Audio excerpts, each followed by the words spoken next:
With confidence and strength, keep going forth in your life, ride the wild tiger and don't jump off. At her cousin's birthday, Nadine Haig spoke about life and love. Follow your heart because it knows the way. Okay, love you. That's how Nadine lived much of her life. Hi everyone. She was into fitness, body sculpting and dancing. I've become an aerobics instructor. My lifetime dream. Adored by her large family.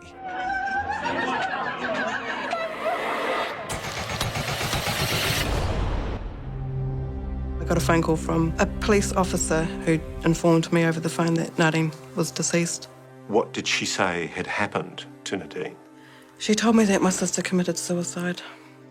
What did you think when she said that to you? Never. No way. Everything they'd told us wasn't making sense to what we knew. So you set up a crime scene? Absolutely. Nadine's family would unearth clues the police had missed. A dress that vanished. Someone's taken it. Missing knives and a message from the grave. The words, "He did it." This is an interview with Nestore Guitzon. It's the 15th of October in Brisbane, Queensland.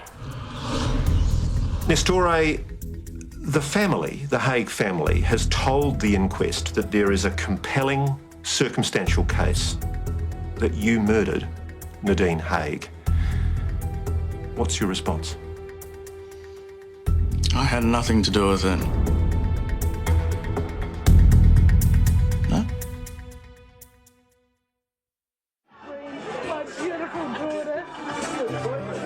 Nadine was the most loving, most beautiful young woman. She was vibrant, she was exciting. She had the most wonderful sense of humour. She loved life to the maximum. I just found all my diaries, dating back to like 1990. Since she was a little girl, Nadine kept a diary of her life. Her final entries would be submitted as evidence after her death. But as a 14-year-old, her diary was also a record of her dreams. This is age 14. Favourite colour, blue. Dream. Be a real, great, no argument family. Lie on beach with a guy. With sunset and small fire. Romantic music. The guy Nadine would end up with was Nestore Guitzon.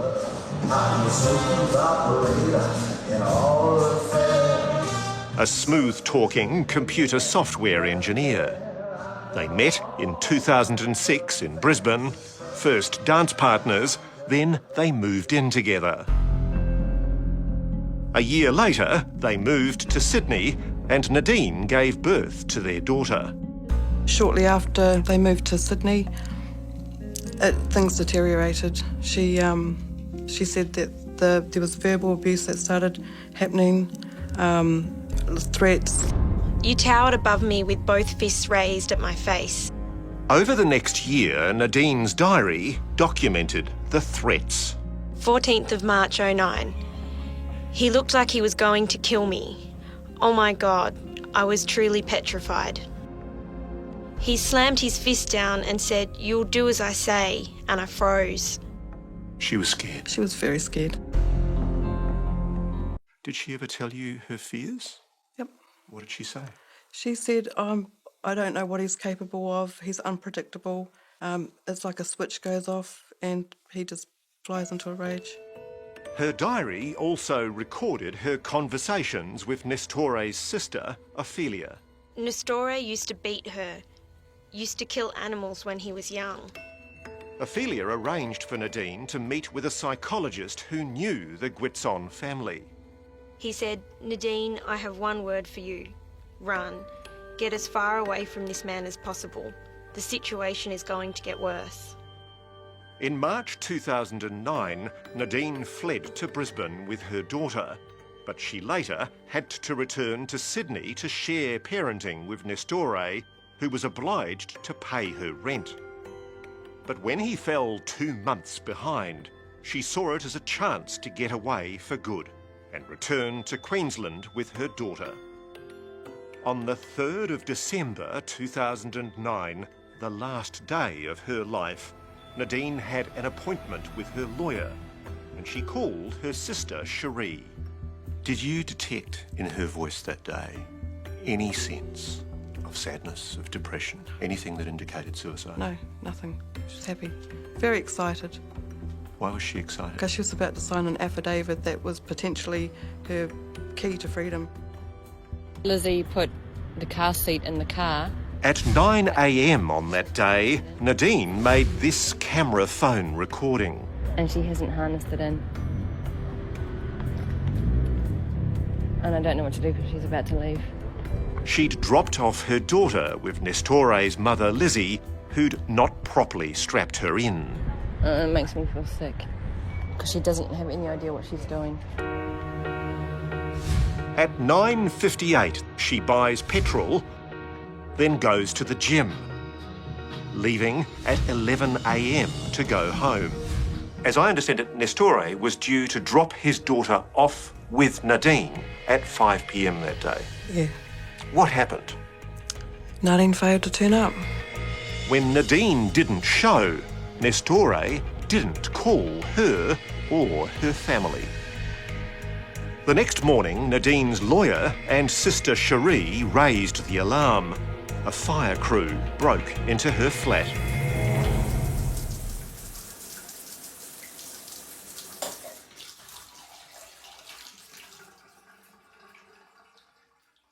I was listening to Cherie on the phone, and she was on the phone to the police.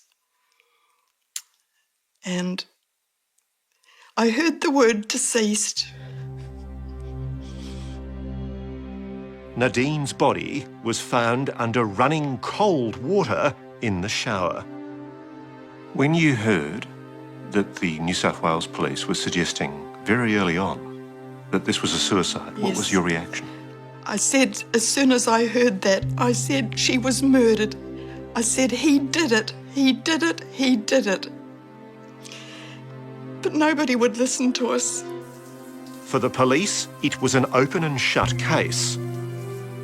A razor, pills, and this suicide note. I love you more than words can say. I love you, precious girl. You'll never stop loving, never stop living, never stop. How do you know that your lovely sister wasn't secretly depressed and that she took her own life and left you a note? We don't hide anything from each other. We don't hide anything from each other. We know. I love you all. I don't believe that was a suicide note. Why would she write that kind of note at all? I believe that she was made to write something. So you believe she wrote that note under duress? Yes, definitely. Knowing she was going to die? Yes. Because police almost immediately decided Nadine's death was a suicide, there were no forensics, no fingerprints, and no DNA collected at the scene. It looks like a suicide, but it also looks like it was staged. Nadine's brother, Marcel, and sisters, Cherie, Chantal and Tassia, set up their own crime scene lab in Nadine's lounge room. So we actually had 2 of these mattresses set up. Both mattresses were filled with documentation. Was this photograph of Nadine part of the... That was our inspiration, was all for Nadine, and she was sitting at the top of the mattress, basically watching what we were doing. She was guiding us through it. She was helping. They photographed the scene, examined the evidence, searched neighbours' gardens. So you actually went around the neighbourhood knocking on doors? We did. Piece by piece, the pieces didn't add up. First, the bruising on Nadine's body. They actually said she stumbled in the shower. Okay, is it consistent With 33 bruises for her to have stumbled in the shower? In a 1 metre squared shower, no, not at all. What do you think those bruises suggest? Defence wounds. We went into the morgue, saw my sister. The bruising was one of the first things that stood out. What did it suggest to you? Definitely foul play. The brown dress she was wearing on the day, it's missing. What does that mean? Well, if she's worn the brown dress, someone's taken it. A razor was found near the shower, but the wound was so deep it suggests the possibility of another weapon. We discovered that there was missing knives, 2 from a set of 6. Then there's the empty packets of pills that police said pointed to an overdose. The toxicology report shows that she had very little in her system. She had less than therapeutic use. But the most startling discovery was hidden with Nadine's alleged suicide note. The police decided that this was a suicide note. But what the police completely missed, and what the Haig family see as crucial new evidence, was this second page tucked in behind. A hidden message to Nadine's loved ones. The words, "He did it." The discovery was made when a detective showed the note to Nadine's sisters. As she unfolded it, the last piece she unfolded revealed the words, "He did it." They're very clearly legible. Very clear.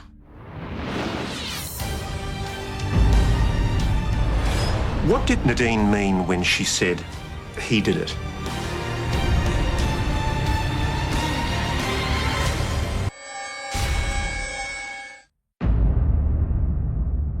The scribbled message, "He did it," that was hidden in Nadine Haig's suicide note, failed to convince New South Wales police she was the victim of foul play.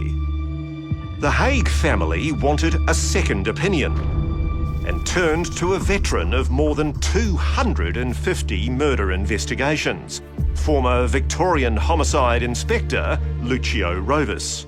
You believe Nadine Haig was murdered? I do. The sheer lack of blood certainly alerted me to the fact that it wasn't what would have been a suicide where an artery had been cut. And there was yet another surprising discovery. A few months ago, new tenants in Nadine's apartment saw some writing in the bathroom. It was one more crucial piece of evidence the police had missed.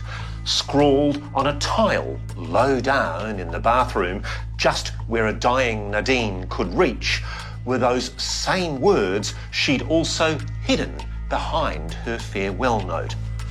Those words, "He did it." You find that second "he did it" note more indicative of murder, don't you? Absolutely. The tragedy is that she went to more effort in her last moments to try and identify the killer than the police have done in the last 2 years. Nestore Guitzon told police he was at home in the Sydney suburb of Glenwood all day on the day she died. But signals from his mobile phone reveal Nestore spent 6 hours of that day in Castle Hill, where Nadine was found dead. He was not at home. Why do you say that? Well, the phone records prove that he was in her area. Since Nadine's death, Nestore has moved to Queensland. We went to his house. At first, he was reluctant to speak to us because he feels he's the victim of a witch hunt by Nadine's grieving family. But eventually, he agreed to tell his side of the story. Where were you on the day that Nadine died? Generally at home, working. How do you explain the fact that your own mobile phone records, according to a telecommunications expert, place you at the scene No, where they Nadine don't. died? Ross, don't jump. They don't place me at the scene at all. They put the phone in Castle Hill using bouncing off the Castle Hill towers. OK, well, how do you explain the fact that your phone was 10 to 12 kilometres away from where you say you were all day? Because I don't remember what I was doing. It was another nondescript day, like I said before. Well, you've told the police a couple of weeks after Nadine died that you were nowhere near Castle Hill. And you're now admitting to me that you were possibly near Castle Hill. Ross, don't put words in my mouth. I'm already starting to get annoyed with this. I did not say that to the police, that I couldn't possibly have been around Castle Hill. I made it quite clear that I don't remember being anywhere. I don't remember specifically doing anything on that day. Actually, that wasn't the case. In the statement, you were quite clear that you were home all day. Yeah, I remember being home all day because I remember specific things that I was doing that day. I remember contacting work, being contacted, etc. Nestore's alibi is that he was at home all day and that he was sending emails to his work late into the afternoon. But the records dispute this. You see, I'm pretty sure that the lawyers for the family have double-checked those archives and that those archives do not show what you say they show.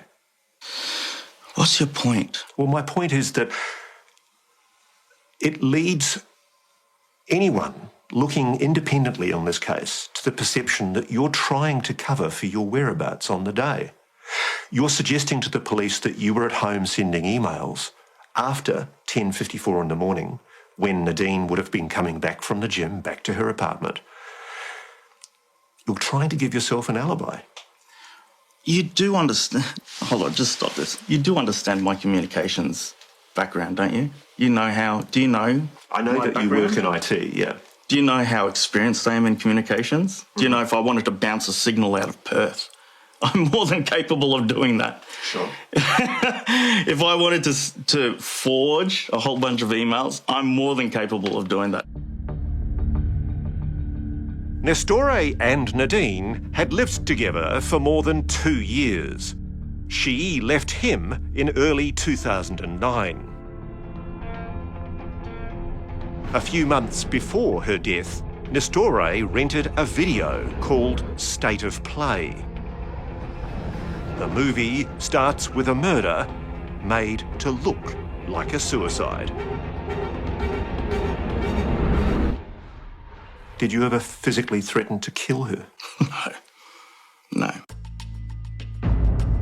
The words "he did it" are being interpreted in two very different ways. Nadine's family believe it means Nestore killed Nadine. New South Wales police say the message could mean the unhappy relationship with Nestore drove Nadine to commit suicide. The scribbled note saying he did it. You know about that, don't you? No. Sorry, you don't know about the he did it note? I heard that somebody wrote down on some tiles he did it or something.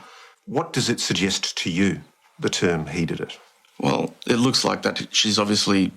I've got no idea, mate. I'm not going to speculate. I'm definitely not going to get embroiled in a bunch of speculation, for a media circus. I'm not going down that track. Well, you see, what the police are saying is that he did it means you drove Nadine with your behaviour to commit suicide. What do you say to that? How do you tell somebody to commit suicide? On the face of it, it doesn't make any sense, Ross. That is just ridiculous. Why would Nadine write that? I'm not answering that. I told you I'm not going to speculate as to why people do and don't do the things that they do. I'm not some sort of wizard who can read people's minds. So can I be clear about this? Did you have anything to do with the death of Nadine Haigh? No, not at all. Nadine would just absolutely love this. She loved the sunrise and the sunset. She had a tattoo of a sunrise shimmering on the ocean. The evidence gathered by the Haigh family convinced a New South Wales coroner there was good reason to hold an inquest into Nadine's death. Right over the sunset. Nadine would love that. The findings are expected soon. If she was murdered, the murderer picked the wrong family, clearly. They certainly did.